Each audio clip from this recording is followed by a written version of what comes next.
Hello everyone, this is Mikey Garcia. Yo, it's your boy, the odd guy himself, Malik King Scott. Hi, I'm Charlie Edwards. This is Fast Eddie Chambers, and you're listening to the Boxhard podcast with my main man, Joey Coastman. Hello everybody and welcome to the 8th episode of the Boxhard podcast. I'm your host Joey Coastman. I'm joined again by Mr. Ayaz Sumra. Ayaz, how you doing? I'm good, Joey. How are you? Very good, very good. Before we get into today's show, I just want to give a shout out to one of our biggest loyalist podcast listeners, a big shout out to my good friend Aaron, and I know he's going to be listening to this on the way to work, so big shout out to him. If anybody else wants a shout out, you know where to go. Just follow us, send us a tweet, send us a DM, whatever, at Boxhard Podcast on Twitter. Moving on, I'm going to get straight into the first part of the show. This show is called Review and Preview. The first part of the show, we review the fights from last week. The second part of the show, we preview the fights coming up this week. So I'm going to get into the review part. We're going to start on the Wednesday. There was a card in Russia. Povetkin, he faced Marius Wach. This was a really tough fight, Ayaz, wasn't it? A lot of people wasn't giving Wach a chance, but it was always going to be a tough fight. It was a very tough fight for Wach, but obviously Povetkin won. Now there's rumours that Povetkin could fight Deontay Wilder in his next fight for the WBC belt. Yeah, I'm dying to see that fight. It was a good fight. I mean, he pretty much won every single round. I mean, it was a TKO victory for Povetkin in the final round, round 12, and that's the second loss on Wach's career. But again, doesn't necessarily mean his career stops, does it, Ayaz? Do you know what I mean? He's only got 2 losses, one to Vladimir Klitschko, one to Povetkin. There's no real shame in that. You know what I mean? They're both Olympic gold medalists, both top boys in the heavyweight division. Yes, it is. Obviously, like if you know, with fighters, you come back, you lose, you come back again, and you win. That's what every fighter does. And obviously, Marcus Wach, in my opinion, will come back better again. And how do you see Povetkin? If he did go into the fight with Wilder, how do you actually see that playing out? In my opinion, I reckon it's a 50-50 fight, and this, in my opinion, will be a big test for Wilder. Obviously, his fight to Paris, who was Bermain Stavern, but I reckon this is probably the biggest step up for Wilder, in my opinion, because obviously Povetkin is a very strong fighter. Yeah, no, he is, and he punches hard. He's a good all-round fighter. He's got a lot of skills. A lot of people, I think there's a mixture of opinions when it comes to Povetkin. A lot of people think he's overrated, and then a lot of people think he's underrated. So it's like, I think he's bang in the middle. I don't think he's too overrated or too underrated, but we'll see anyway. We'll see. Moving over to Saturday night now. There was a card in Germany, just one fight that we forgot to mention last week. I just want to throw it out there. Firat Arslan, he picked up his 36th professional win with a 2-round KO over Patar Adushvili. A bit of a journeyman, to be honest, but good win for Arslan. Didn't think he was even going to fight again, to be totally honest, after the clash with Marco Huck. Okay, moving over to Ireland. There was a card over there. Jamie Cox. I don't know if you saw this fight, Ayaz, but Jamie Cox absolutely did a demolition job. He fought a guy called Ferenc Albert, but I mean, I don't know much about Albert. But Jamie Cox, who's a massive prospect, you know, Frank Warren can't stop talking about him. They really think he's going to be, you know, go on to big things. And he's picked up his 20th win now, so he's 20-0. And I swear to God, watching him, he just demolished him. And it was a real brutal knockout. And he knocked him down twice, if I remember correctly. The second one was just, oh God. This man's a real, you know, believe the hype. This man's a real demolition, real prospect. I want to see what he can do. I want to see him move into some big fights. Again, he is now the European super middleweight champion. We've got a big crop of boys from the UK, haven't we, Ayaz? Do you know what I mean? From Britain, should I say. We've got Jamie Cox, we've got all these boys coming up. Jamie Cox, Callum Smith, we're going to go on to his fight later. Rocky Fielding, George Groves, James DeGale. Carl Froch is basically retired, but we just don't know if he can be tempted into another fight. And that's just the ones off the top of my head. We could really do like a Super 6 in Britain. It'd be absolutely fantastic, Ayaz. What do you reckon? That, in my opinion, would be perfect. Obviously, we've got Callum Smith, James De Gea, Martin Murray. We can beat Arthur Abraham, and obviously Carl Froch with potential if he comes back to that fight. Yeah, my apologies for leaving out Martin Murray there. Moving down the card, also Jamie Kavanagh moved to 20-1. He picked up his 20th win with a TKO victory over Oscar Fico.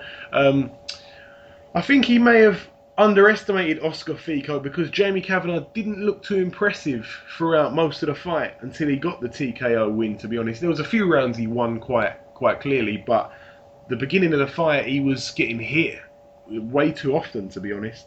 But we moved down that card. There was a bit of a grudge match. Peter McDonough against Dean Byrne, and that was for the vacant Irish welterweight title.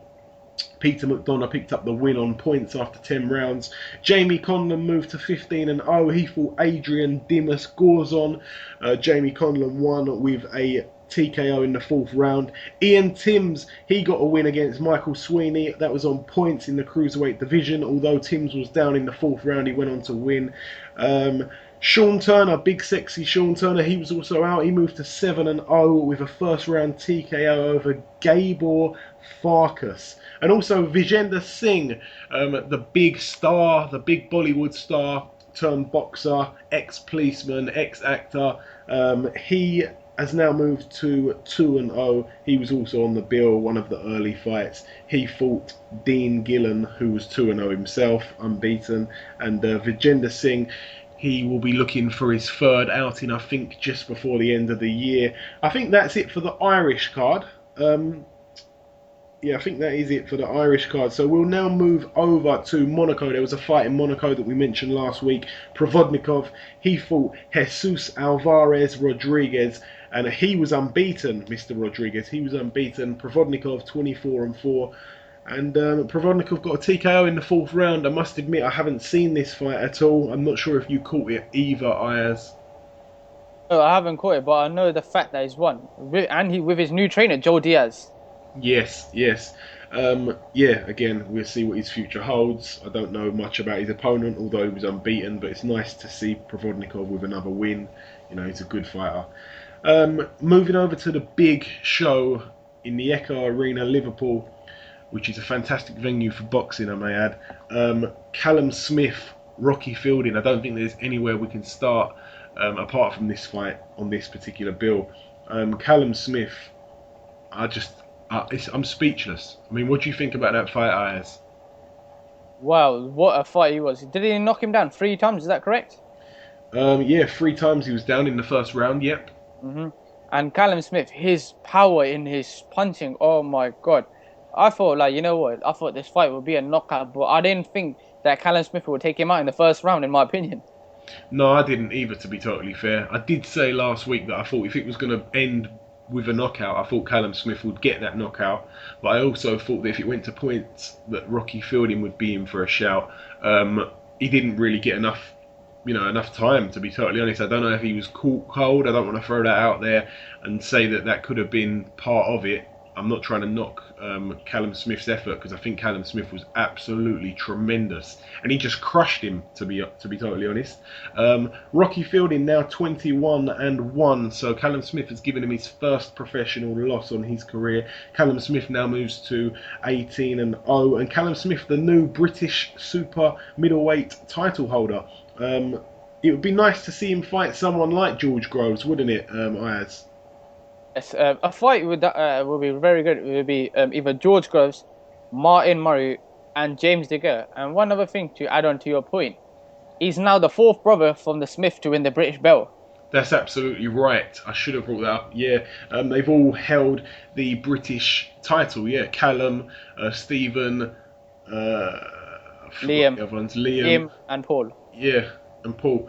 Yeah, again, you know, it's even hard to remember all their names. There's just so many of them, but they've all managed to do that. That's amazing. Think how proud that their parents must be. Yeah, so that's fantastic news for the Smith family. How do you see that fight going? Just moving back to the potential fight that Callum Smith could fight George Groves. How do you see that going? I know that Johnny Nelson has been airing his opinion on Twitter about it. He reckons that Callum Smith will win that easily. I don't really think it's fair to say that, because I remember the biggest fight he's had was the Rocky Fielding fight, and you can't say, I mean, no disrespect to Rocky Fielding, but you can't put him in there with someone like George Groves. You know, George Groves has fought for the world title 3 times. You know, Rocky Fielding, he's got a nice record, 21-0, but he hasn't really fought anyone on the world level. He's fought a couple of fringe level type of opposition, but he hasn't fought anyone who's been in like the top 10, top 15, has he? Do you know what I mean? So, how do you see that fight going? In my opinion, George Groves wins, but there's rumours that by next year that Callum Smith could face Badou Jack for the WBC. And who'd you back in that fight?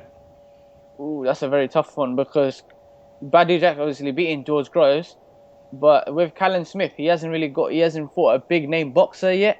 So it depends where the fight is. If it's in America, like I said, Badou Jack will probably win. But if it's in UK, Callum Smith wins the fight. Yeah, it's interesting. I'm a big fan of Groves. I'll be honest. I'm a big fan of George Groves. However, it's hard. You know, it's hard. I mean, we need to see more of Callum Smith to accurately predict what he's going to do. But if they did fight, I mean, everything's kind of with Callum Smith, isn't it? You know what I mean? The height. Callum Smith's 6'3". He's a massive super middleweight. Big reach. Good jab. Oh my God! When he throws a shot to the body, it's just you can almost feel it, even though you're watching it on TV.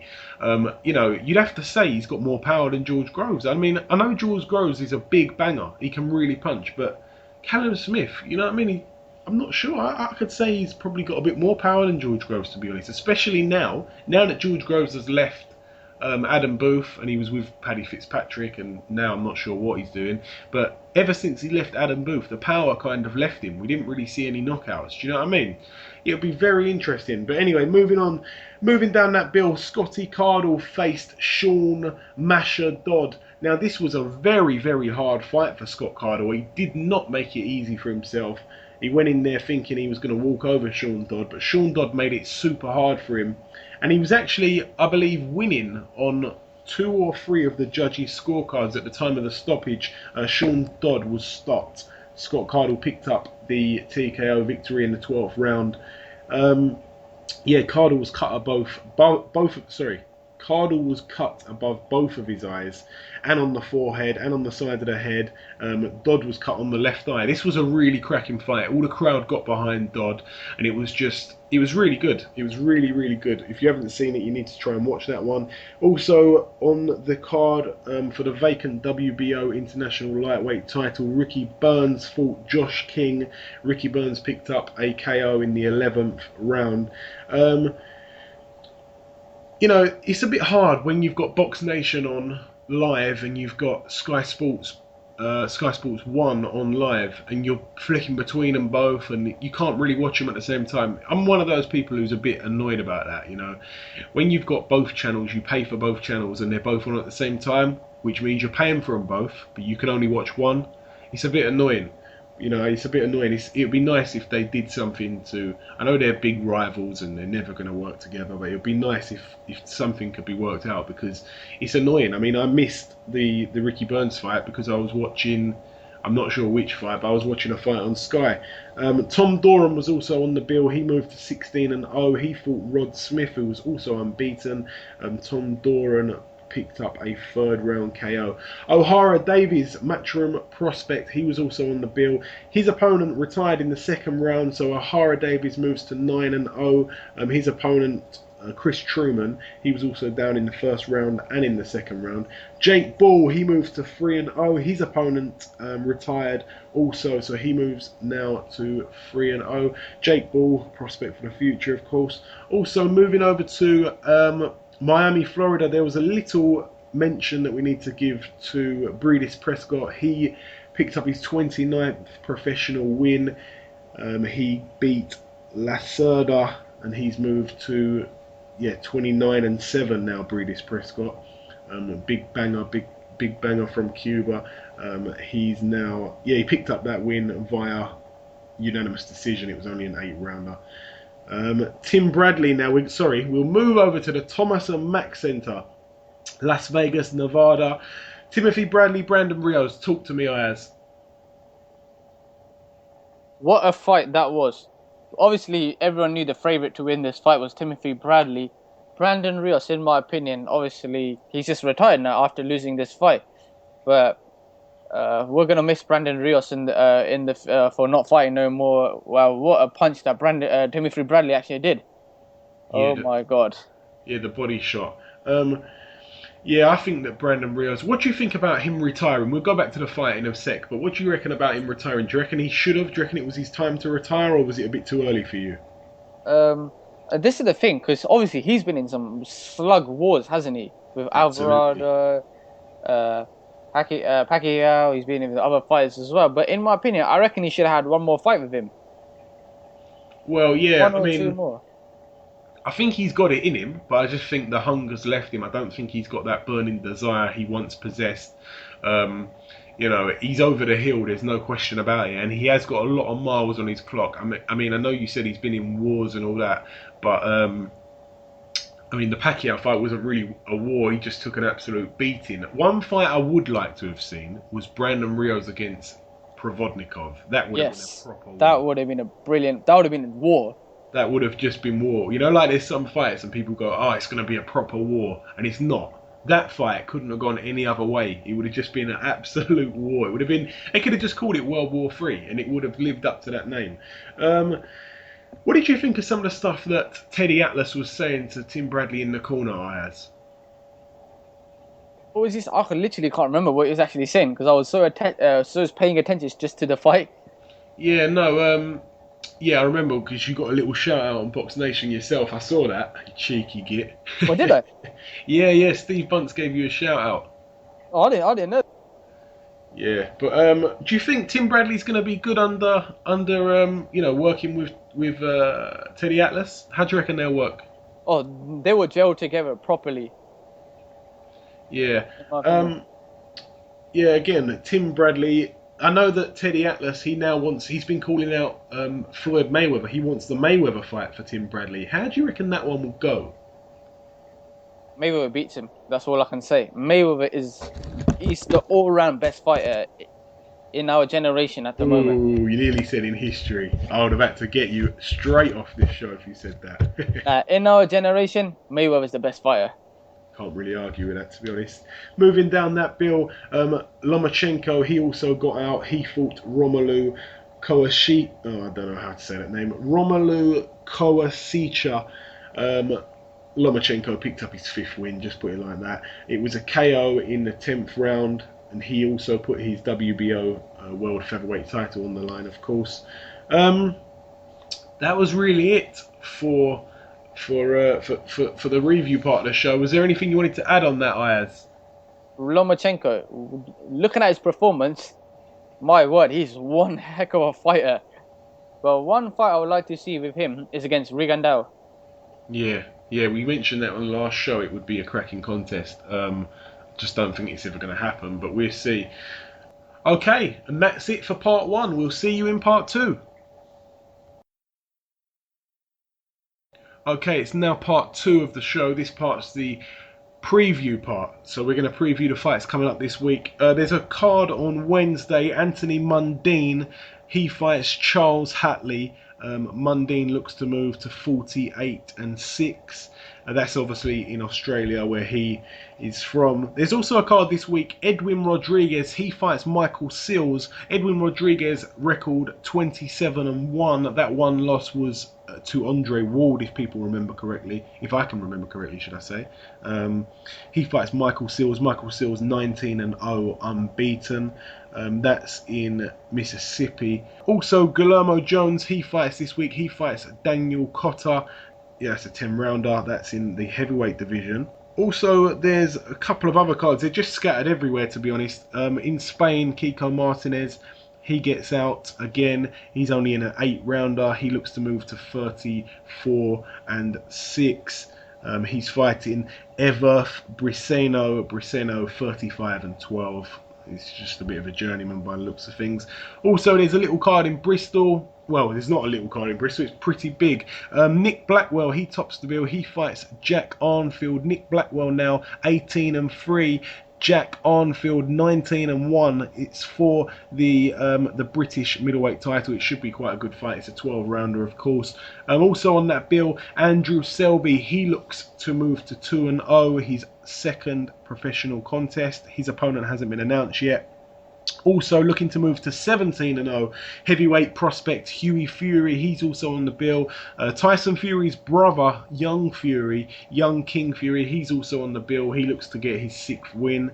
So if anybody, I'm not sure if that's being televised, that card there, but if anybody's local to Bristol, you should try and get down there. I think there's a few tickets left. Also in the Hard Rock Hotel and Casino, Las Vegas, there is a fight over there. Bermain Stavern, he fights Derek Rossi. Bermain Stavern 24-2 with the 1 draw. Derek Rossi 30-10. This should be quite an easy win for Bermain Stavern. I'm not just going by the records, but we know he's a class act. I think it's a record for the shortest ever preview we've done on this show. There's no other fights. It's a bit of a a bit of an anti-climax this week, but we're getting ever closer to Christmas. A lot of fighters don't like fighting around Christmas. Is there anything else you wanted to mention at all, Ayaz, or should we just sign out with a show? No, but next week there's another big card in America, the Canelo fight, mega fight. Of course, we'll leave it till next week. Okay, I think that concludes the 8th episode of the Boxhard podcast. 8 weeks now, it's absolutely flying. Thank you everybody for retweeting, subscribing, listening, following, sending your messages through. We salute you. Thank you very much for listening to this episode. Please come back next week. Take good care.